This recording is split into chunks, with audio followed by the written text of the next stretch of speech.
تك مثقال حبة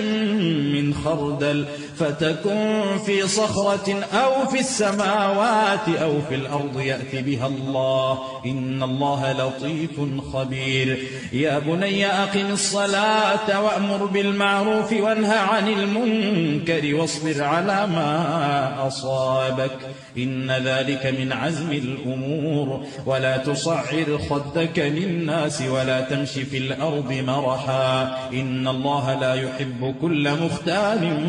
فخور واقصد في مشيك واغضض من صوتك إن أنكر الأصوات لصوت الحمير ألم تروا أن الله سخر لكم ما بالسماوات وما في الأرض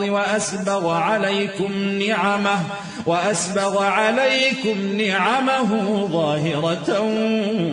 وباطنة ومن الناس من يجادل في الله بغير علم ولا هدى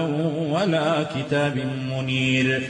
وإذا قيل لهم اتبعوا ما أنزل الله قالوا بل نتبع ما وجدنا عليه آباءنا أولو كان الشيطان يدعوهم إلى عذاب السعير ومن يسلم وجهه إلى الله وهو محسن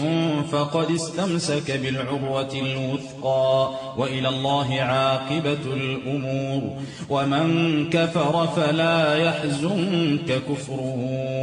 إلينا مرجعهم فننبئهم بما عملوا إن الله عليم بذات الصدور نمتعهم قليلا